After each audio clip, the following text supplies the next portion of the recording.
Sa libing ng kanyang asawa, nakatayo si Isabela na napapaligiran ng dalamhati at kalupitan. Para bang hindi na sapat ang bigat ng kanyang pagkawala, dinagdagan pa ng kanyang mga biyenan ang sakit ng pang-iinsulto. Wala man lang sandaling pagkalinga, ibinigay nila sa kanyang mga kamay ang susi ng isang kalawangin at sira-sirang van, ang tinatawag nilang mana.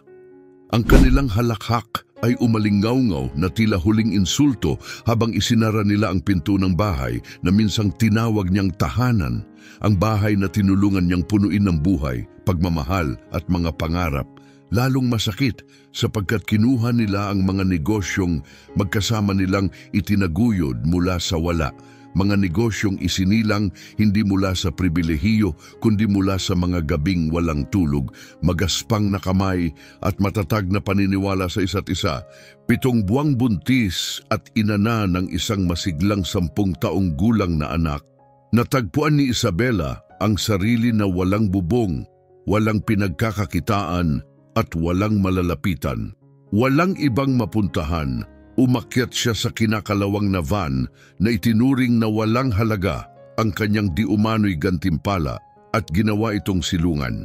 Kinagabihan, nakahiga siyang gising, pinapakinggan ang patak ng ulan sa bubong. Iniisip kung paano nauwi ang lahat sa ganito.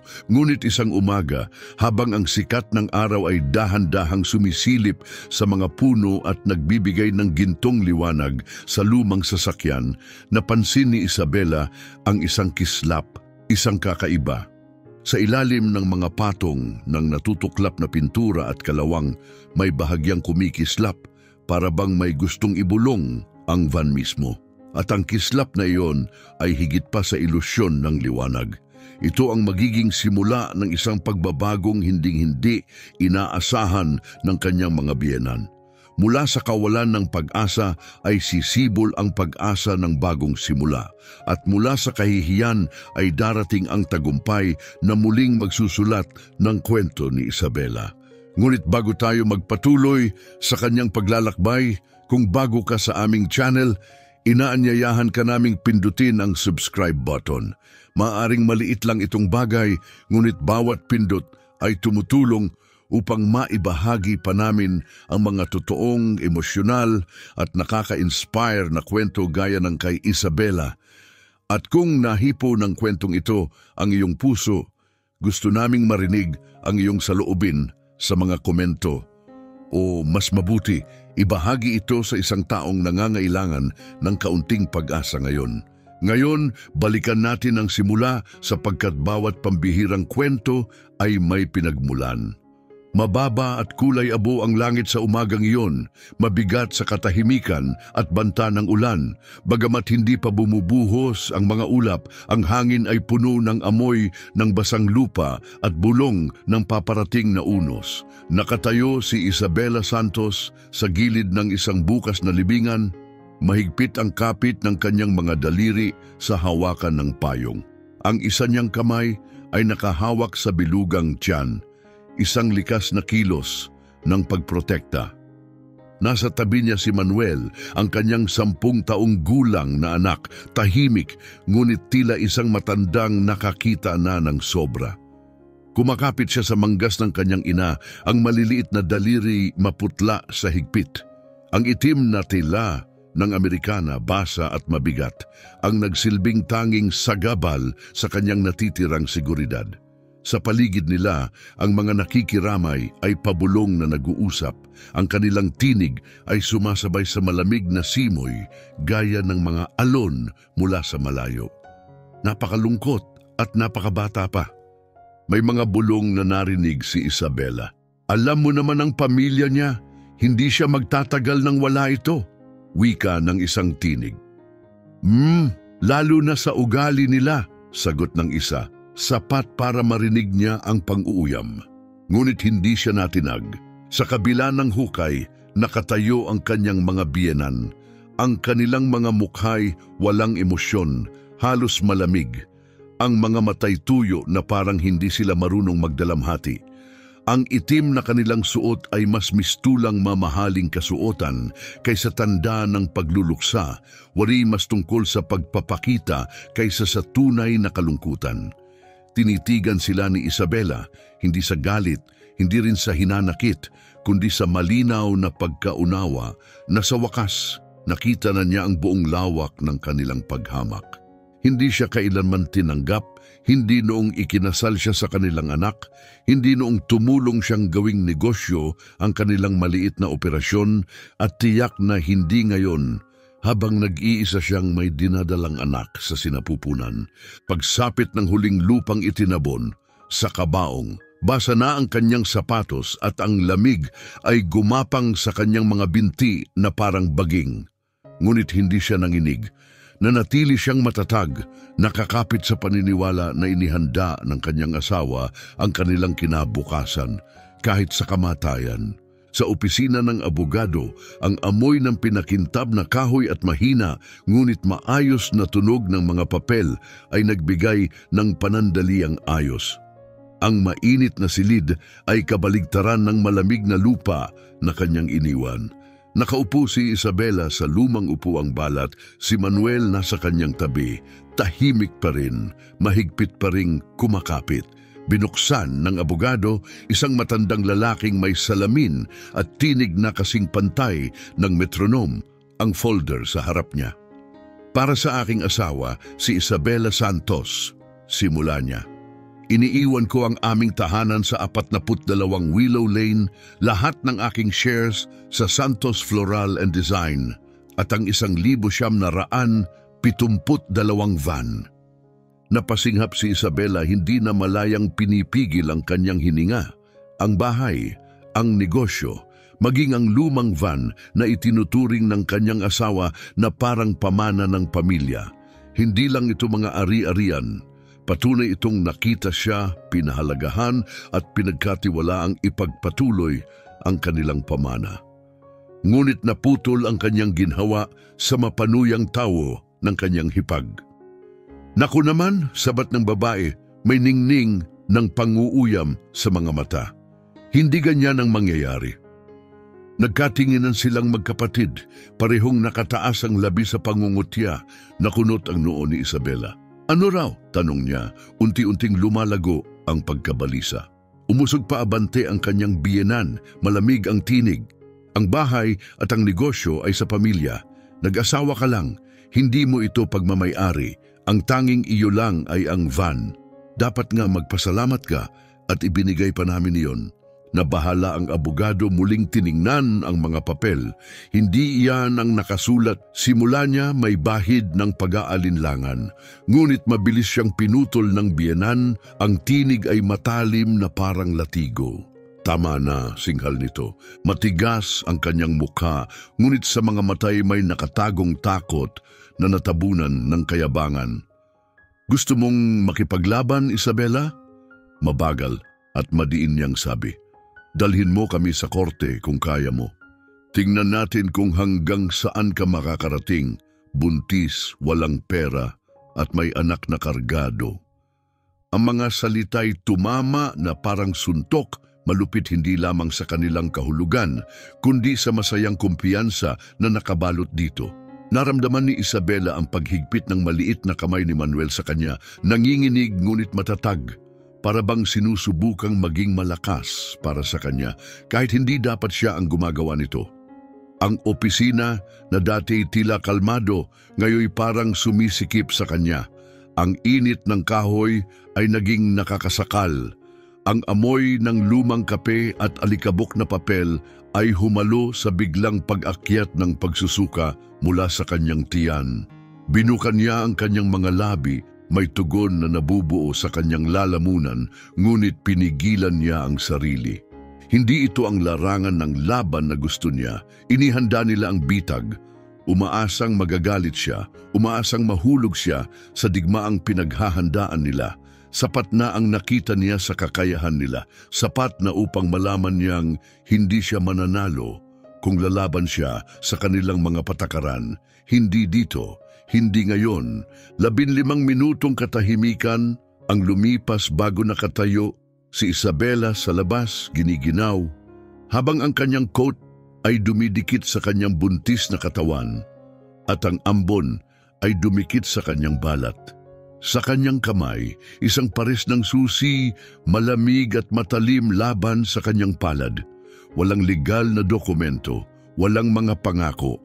Tanging malamig na bakal at ang alingaw-ngaw ng mapapait na halakhak mula sa likod ng nakasarang mga pinto.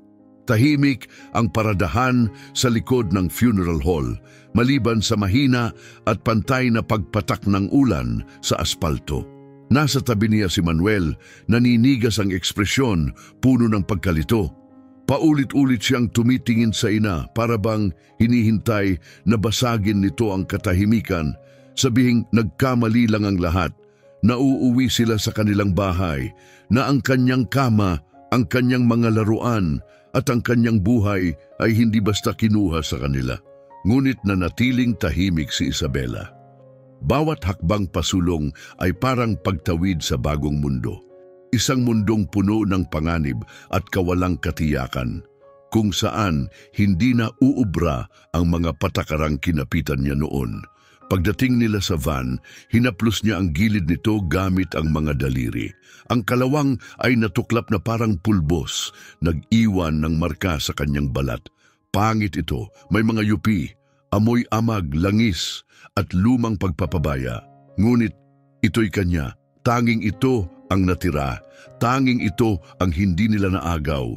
At habang nakatayo siya roon sa lamig, may kakaibang isipin ang dahan-dahang umusbong sa kanyang puso. Sige, kung ito lang ang meron ako, gagawin kong sapat ito. Kailangan kong gawin. Lumakas na ang ambon nang makarating sila sa malayong dulo ng paradahan.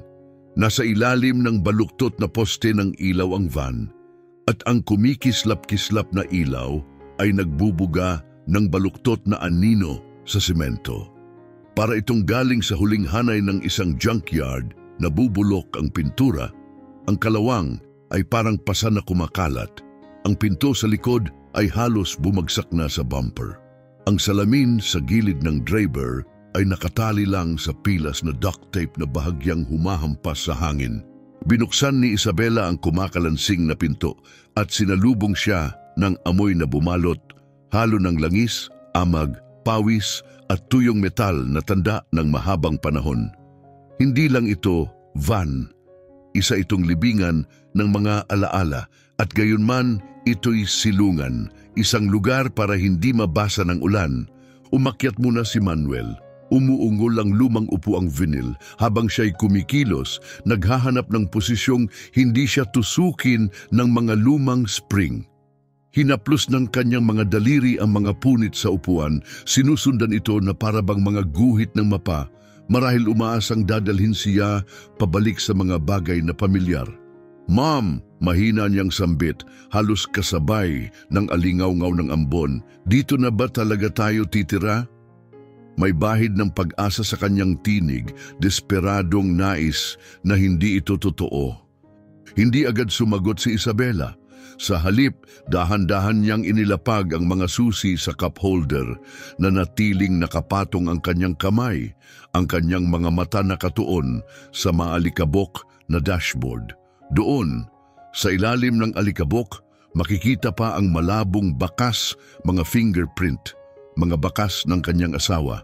Naiwan noong huli nitong inayos ang radyo o hinawakan ng sira ng aircon. Ang maliit na marka na iyon ang mas tumama sa kanya kaysa alinman. Wala na siya, ngunit narito ang patunay na minsan ay narito siya, natawa, nabuhay. Kinagabihan, ipinarada ni Isabela ang van sa gilid ng isang abandonadong tindahan ng hardware malayo sa kalsada, nakatago sa anino ng sirang karatula ng neon. Ang ugong ng ilaw sa poste ay humalo sa tunog ng dumadaang mga sasakyan sa di kalayuan, isang duyan ng kalungkutan ng lungsod. Sa loob, binalot niya si Manuel ng makapal na kumot na laging nakahanda sa trunk para sa emerhensya. Mahigpit niya itong itinupi sa katawan ng bata bago siya umakyat sa likod ng van. Hindi talaga ito ginawa para higaan, lalo na para sa isang buntis. Mahirap maghanap ng ginhawa, ngunit wala siyang pakialam. Siya'y tuyo, siya'y ligtas at sapat na iyon sa ngayon. Mula sa bintanang nababalutan ng hamog at ulan, 2 anino ang dumaan, binabakas ng ilaw sa di kalayuan. Umalingaw-ngaw ang kanilang mga tinig sa katahimikan. Hindi ba't yun ang Balong Santos? Mahina ang tanong ng isa. Oo, sagot ng isa pa. Narinig kong nawala lahat sa kanya. Masakit ang mga salita, ngunit nanatiling tahimik si Isabela, niyakap ang kanyang anak, nakapikit ang mga mata, hindi pa nila alam ang buong kwento, wala silang ideya kung ano ang gagawin niya sa wala. Nagpatuloy ang mga usapan sa labas, ngunit nanatili ang kanilang mapanuyang salita na parang usok sa isip ni Isabela. Kinuha na ng kanyang mga biyenan ang lahat.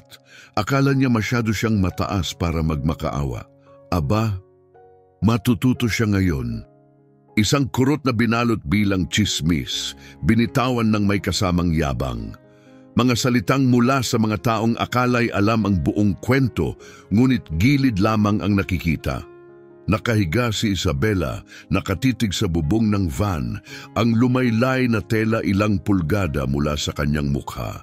Nakasara ang panga, halos mangalay, nadarama ang init ng pait sa dibdib, ngunit sa ilalim nito, mas malalim, may mas malamig na bagay.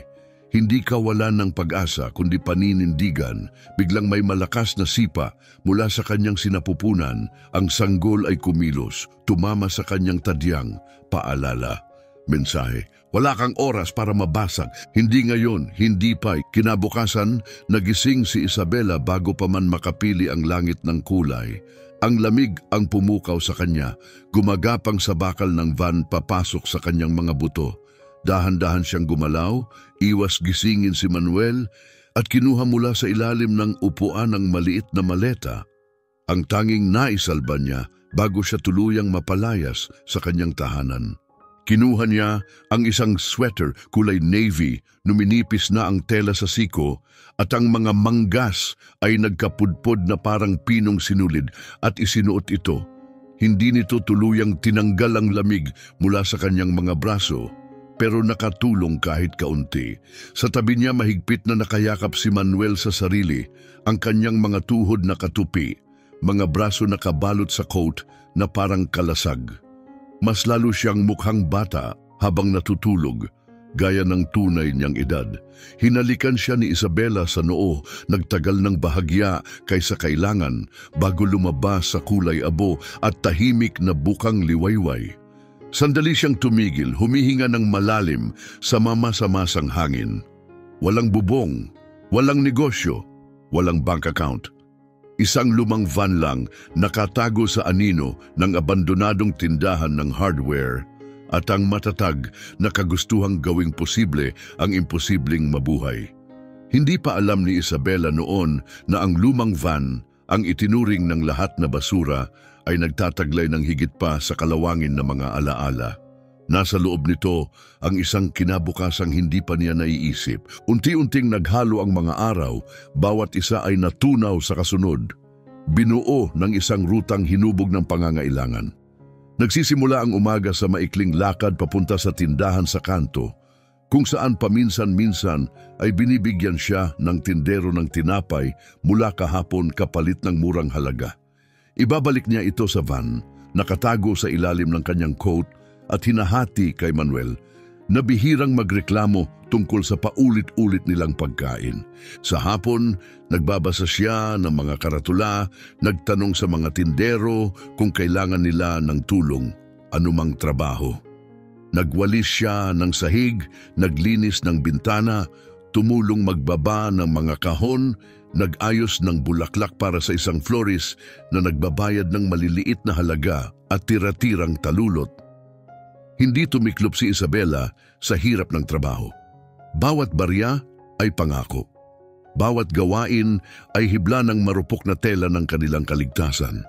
At sa lahat ng iyon, nanatiling silungan ng van, ang kanilang lumulutang na isla sa gitna ng dagat ng kawalang katiyakan.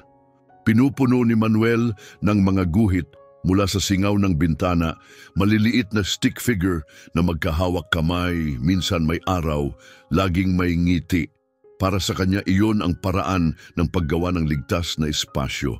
Gumawa rin si Isabela ng sarili niyang paraan. Laging abala ang kanyang kamay, nag-aayos, naglilinis, inuulit-ulit ang parehong gawain. Alam niyang hindi nito tunay na babaguhin ang lugar, pero binabago nito ang kanyang isipan. Ipinapaalala nito na may kontrol pa rin siya sa kahit maliit na bagay. At nang isa sa mga araw na iyon, habang nakaluhod siya malapit sa likod ng pinto at sinusubukang kuskusin ang isang matigas na batik ng kalawang, may nangyaring kakaiba. Naipit ang espongha, hindi sa karaniwang matalim na gilid ng kalawang, kundi sa isang bagay na matalim at kakaibang matibay. Huminto siya, lumapit pa. Ang kalawang ay nagbitak at natuklap sa kanyang mga daliri habang tinatanggal niya ito, at ang lumitaw ay hindi inaasahan. Hindi ito ang mapurol na kulay abong bakal na nasanay siya, kundi isang kakaibang anyo. Ang gilid na lumitaw ay may mas mainit na kulay, mayaman at tila kumikislap sa malamlam na liwanag ng umaga. Nakakunot ang noo ni Isabela habang hinaplos niya iyon gamit ang kanyang hinlalaki. Ang tekstura'y makinis, halos pinakintab at mabigat, hindi basta lumang metal. Patuloy siyang nagkaskas, maingat na tinatanggal pa ang patong. Lumapad ang bahaging lumilitaw, sumasalamin sa liwanag sa paraang nagpahinto sa kanyang paghinga. Hindi ito simpleng pintura, hindi ito kalawang. Kumikinang ito, hindi gaya ng tanso o pilak.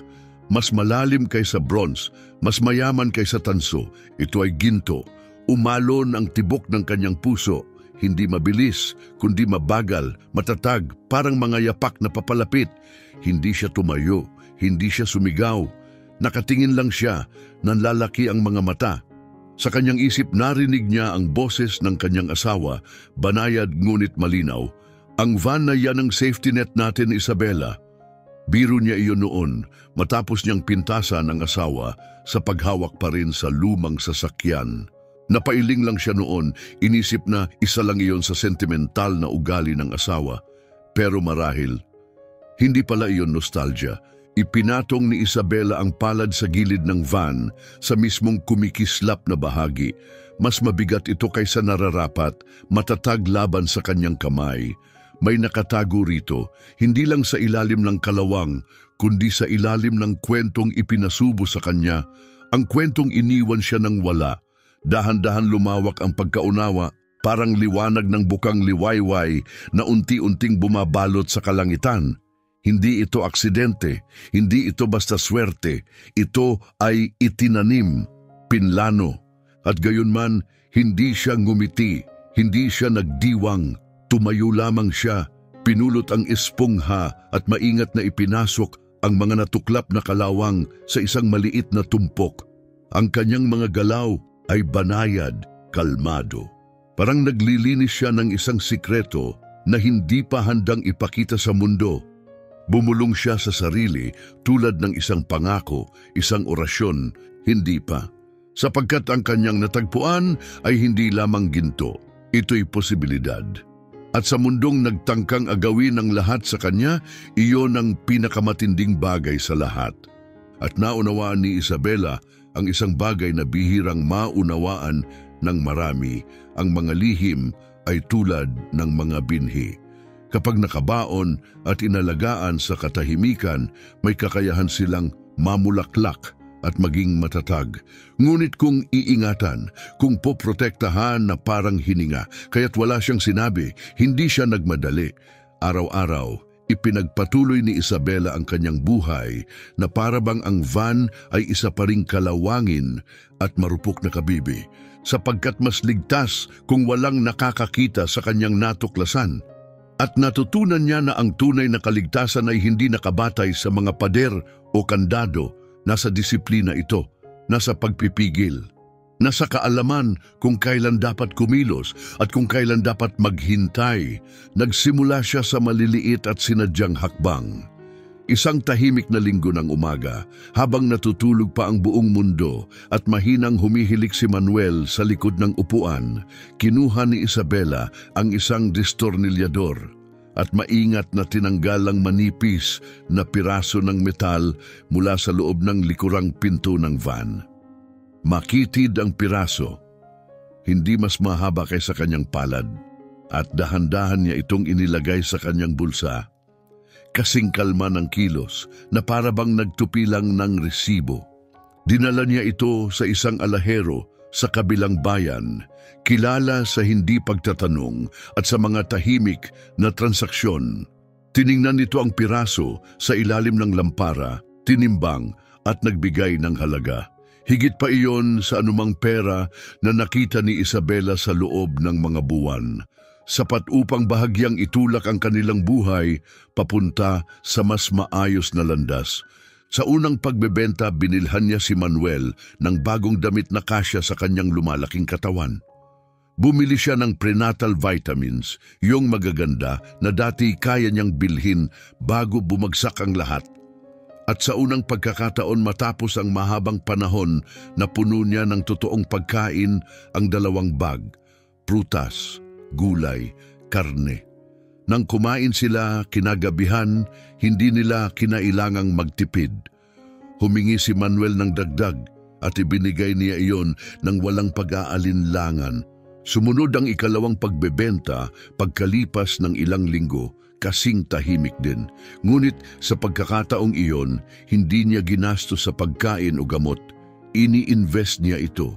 Nakahanap siya ng maliit na pwesto sa isang palengke sa labas, nakasingit sa pagitan ng tindahan ng second-hand na libro at isang stall na nagbebenta ng handmade na sabon. Halos hindi kasya ang isang tao, may dingding na gawa sa pinagtagpi-tagping kahoy at bubong na tumutulo kapag umuulan. Pero kanya yon, sa ilang dolyar at sa mga taon ng karanasan, bumili si Isabela ng mga gamit na florera at mga bulaklak mula sa isang wholesaler na nagbigay ng murang alok. Ang kanyang mga kamay, minsang naninigas mula sa pagtulog sa van, ay muling bumalik sa dating ritmo. Ang pag-aayos ng bulaklak ay hindi lang trabaho para sa kanya. Ito'y alaala ng kalamnan, isang sining na kanyang pinanday sa negosyong itinayo nila ng kanyang asawa. Yumuyuko ang mga talulot sa ilalim ng kanyang mga daliri na para bang kilala siya, para bang naaalala siya. At napansin ito ng mga tao, yung bagong florist, sino siya? Bulong ng isang mamimili, pinagmamasdan si Isabela habang itinatali nito ng satin na laso ang isang bouquet ng lavender at puting tulip. Magaling ang mata niya, sabi ng isa pa. May isa pang nakisabat, nagtaas ng kilay. Hindi ba't yun si Balong Santos? Akala ko'y nakatira siya sa van. Narinig iyon ni Isabela, ngunit hindi na tumagos ang mga bulong. Sa halip, may isinindihan itong apoy sa kanyang loob, isang pakiramdam ng layunin. Hindi nila alam ang kanyang kwento. At hindi nila malalaman, hindi ang buong katotohanan. Dumarating siya sa kanyang stall bago sumikat ang araw. May dalang balde ng mga bulaklak habang ang natitirang palengke nagsisimula pa lamang bumangon. Nagtatagal siya hanggang gabi, inaayos ang kanyang mga display sa ilalim ng liwanag ng buwan. Nagtitipid siya, hindi gumagastos ng sobra, hindi naglulustay. Bawat baryang sobra'y ibinabalik niya sa negosyo, mas sariwang bulaklak, mas matalim na gamit, mas malinaw na karatula. At palaging nananatili ang van sa dati nitong kinalalagyan. Nasa ilalim pa rin ng baluktot na poste ng ilaw, parang anytime ay guguho. Tinuring niya itong parang lumang sasakyan na hindi niya maiwan. Walang nakaamoy ng kahit ano. Walang nakakaalam na sa loob ng mga kinakalawang nitong panel nakatago ang unti-unting nababawasan ngunit makapangyarihang tago ang ginto. Samantala, sa kabilang bayan, nagsimulang mabulok ang imperyong inagaw ng kanyang mga biyenan. Ang mga tindahang kinuha nila, mga tindahang minsang pinaghirapan ni Isabela, ay nagsimulang magkaproblema. Mali ang mga order, nawawala ang mga delivery, Umalis ang mga customer dahil sa kawalan ng ayos at bastos na serbisyo. Dumami ang mga bayaring hindi mabayaran. Tumigil ang mga supplier sa pagtugon. Kumalat ang mga bulong ng krisis na pinansyal na parang usok sa hangin. Narinig ni Isabela ang mga bulong, kadalasan mula sa mga customer na nag-uusap habang binabalot niya ang mga bulaklak. Alam mo ba, hindi na raw makabayad ang pamilya Santos sa mga supplier nila. Hindi na nakapagtataka, lagi silang mapagmataas, pero hindi naman sila marunong magtrabaho. Hindi kailanman sumali si Isabela, hindi siya nagdagdag ng apoy sa tsismis. Ngumiti lang siya habang ang kanyang mga daliri maingat na nagtatali ng laso o nagpuputol ng tangkay. Ang samyo ng mga lilis at eucalyptus ay bumalot sa paligid, pinapawi ang dating sugat at pinapalitan ng isang bagay, payapang kasiyahan. Dahil alam ni Isabela, ang ginto ay hindi lamang ang bagay na maaaring lumago sa katahimikan, pati ang lakas, pati ang pamana, pati ang kapangyarihan. Pagsapit ng kapanganakan ng kanyang anak na babae, ang maliit na stall ni Isabela ay namulaklak na tungo sa isang tindahan sa gilid ng palengke. Malinis ang mga bintana, may berdeng tolda na parang paanyaya. Nakapinta sa magarang gintong letra ang pangalan Isa and Rose, isang pangalan na nakaugat sa pagmamahal. Isang bahagi para kay Manuel, isang bahagi para sa kanyang bagong silang na anak na babae na dumating sa mundo hindi sa lungkot, kundi sa liwanag ng isang bagay na itinayo mismo ni Isabela gamit ang sariling dalawang kamay. Sa loob, isa itong santuwaryo. Ang amoy ng mga sariwang bulaklak ay kumalat sa hangin, lilis at peonies, eucalyptus at freesia. Dumadating ang mga tao hindi lamang para sa mga bouquet, kundi dahil sa damdaming hatid ni Isabela na sila'y nakikita, na sila'y pinahahalagahan. Naalala niya ang mga pangalan, mga kaarawan, mga anibersaryo, kahit ang bouquet na binili ng isang lalaki para sa kanyang asawa 5 taon na ang nakalipas. At sa bawat bouquet, palihim niyang isinasama ang isang sanga ng baby's breath bilang suwerte. Dahil alam ni Isabela na kahit ang pinakamaliit na kilos, ang pinakamatahimik na haplos ay maaring magdala ng bigat ng isang bagong simula. At ang pagbagsak ng kanyang mga biyenan ay hindi na bulong sa likod ng mga pintuan o tsismis sa kape. Hayag na ito, hindi maitatanggi, nakasulat sa itim na tinta sa harap ng lokal na diaryo at kumalat sa mga balita online para makita ng lahat. Santos Floral Chain declares bankruptcy. Santos Family Estate listed for immediate sale. Nasa likod ng counter si Isabela habang bumabalot ang bango ng freesia at eucalyptus sa hangin, binabasa ang mga headlines. Hindi siya ngumiti, hindi siya nanlait. Ngunit sa katahimikan ng sandaling iyon, may isang bagay na nanahan sa loob niya.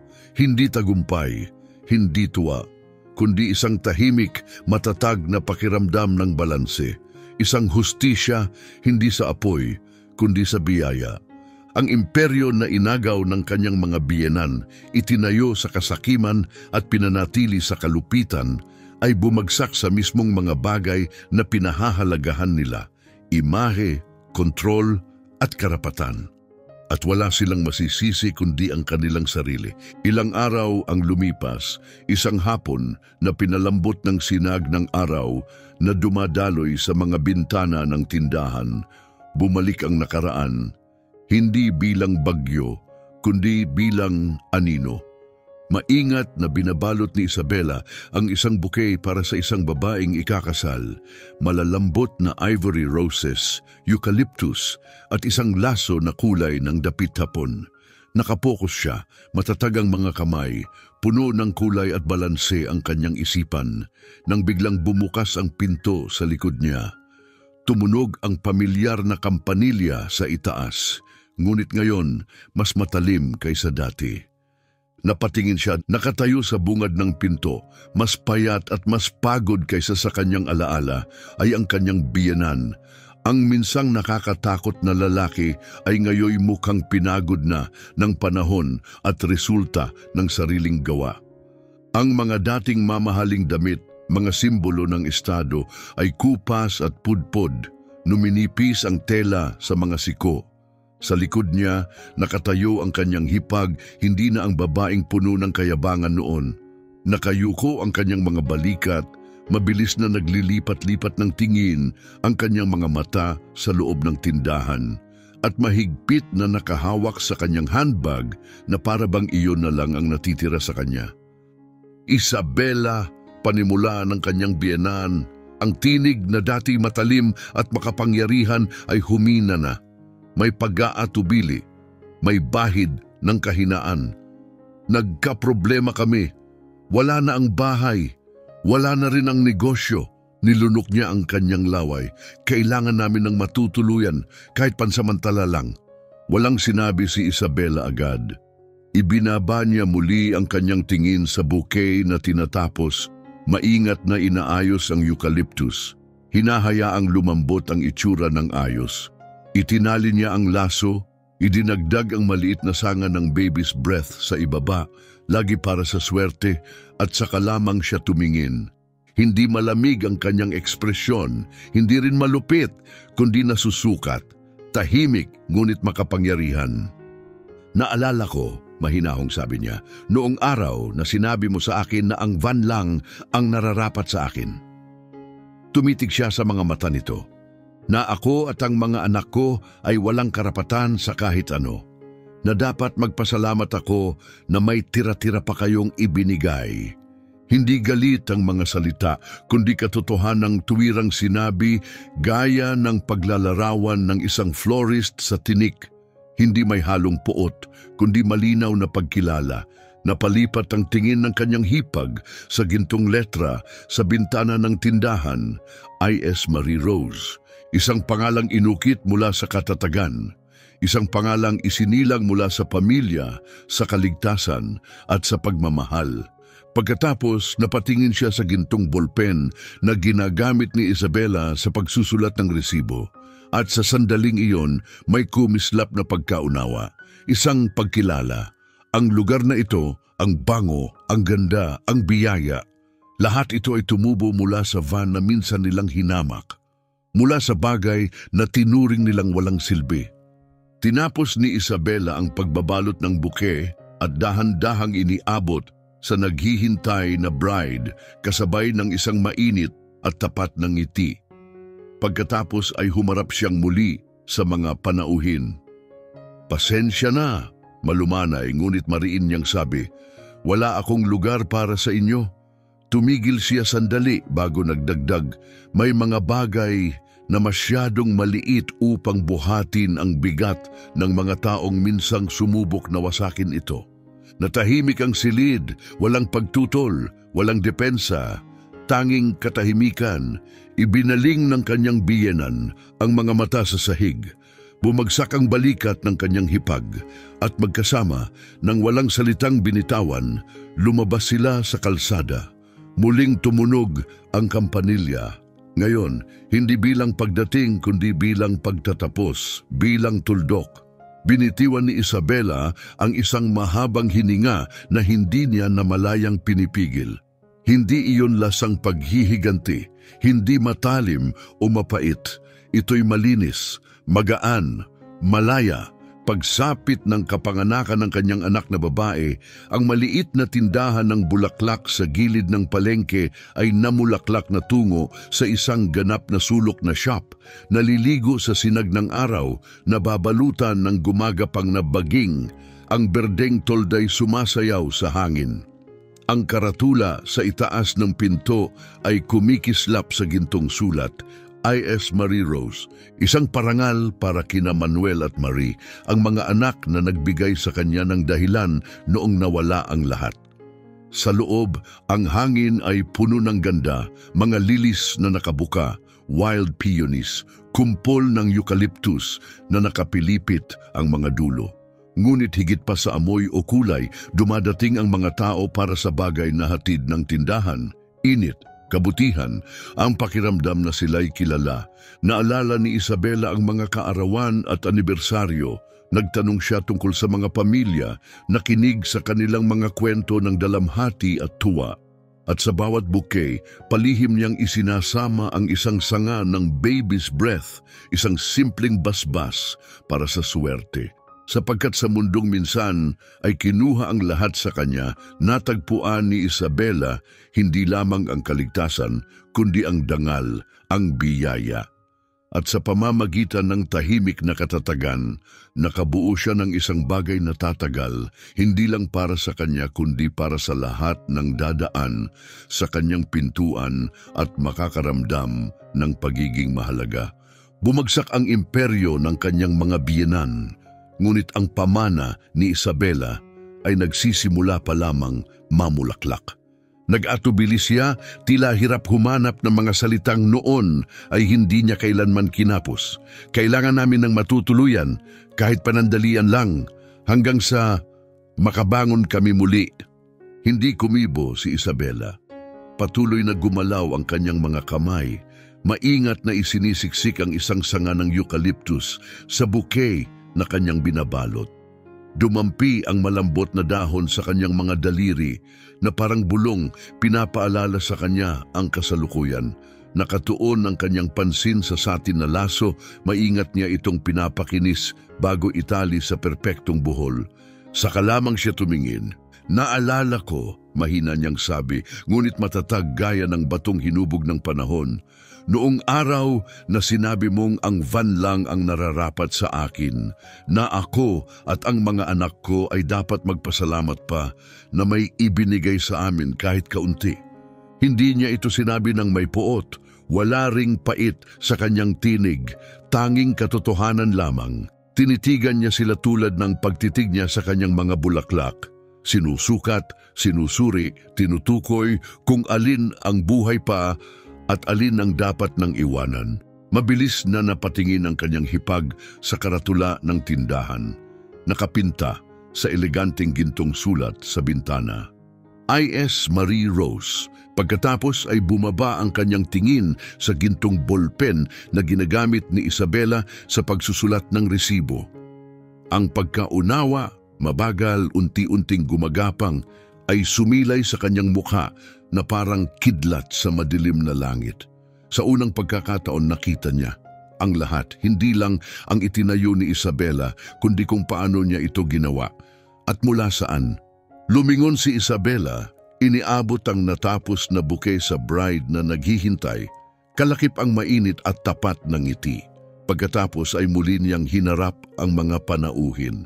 Pasensya na, malumanay, ngunit mariin niyang sabi, taglay ang uri ng katapusang hindi na kailangan ng paliwanag. Wala akong lugar para sa inyo. May mga bagay, dagdag niya, na masyadong maliit upang buhatin ang bigat ng mga taong minsang sumubok na wasakin ito.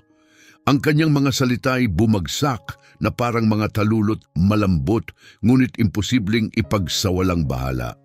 Walang salitang binitawan, tumango lamang ang kanyang biyenan, hungkag ang mga mata.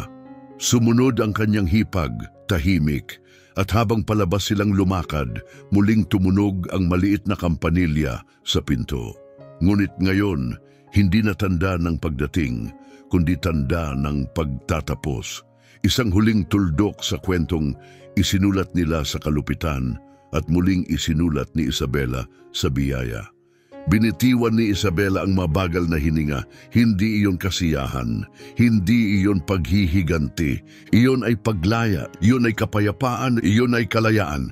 Ang liwanag ng dapit hapon ay dumaloy sa malalaking bintana ng tindahan, mainit at ginintuang, nagbubuo ng mahahabang anino at sumasayaw sa mga talulot na parang alitaptap.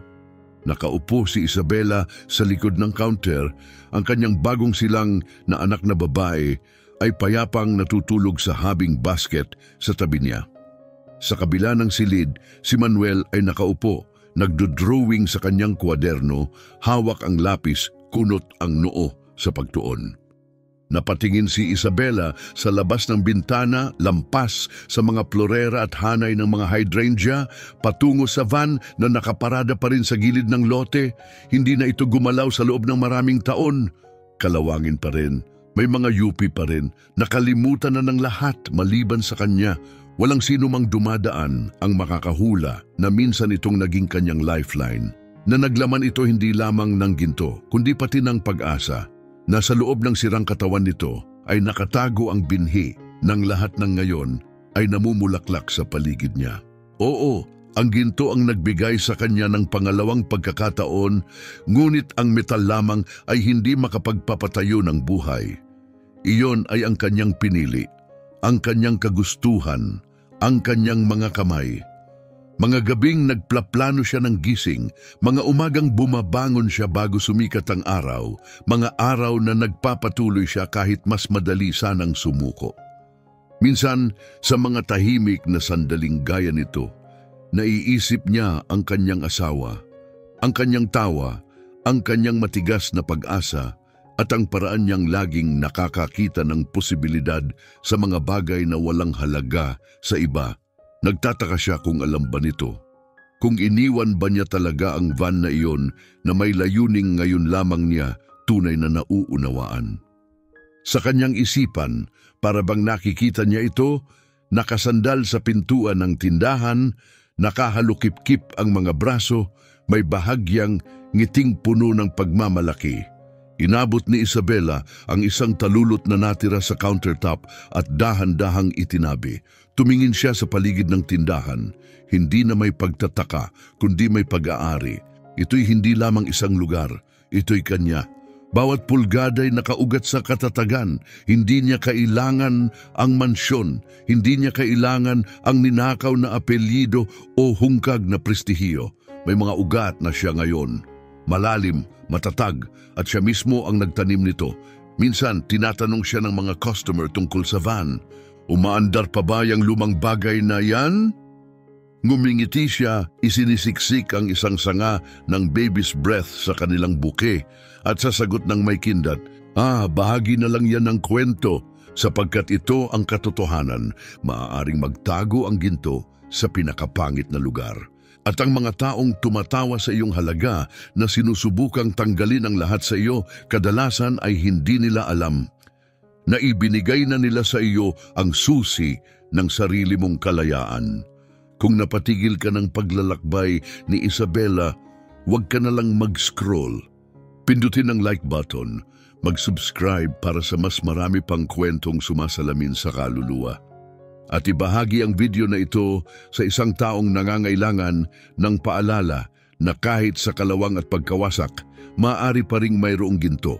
Ngayon sabihin mo kung ikaw ang nasa kalagayan ni Isabela, ano ang gagawin mo?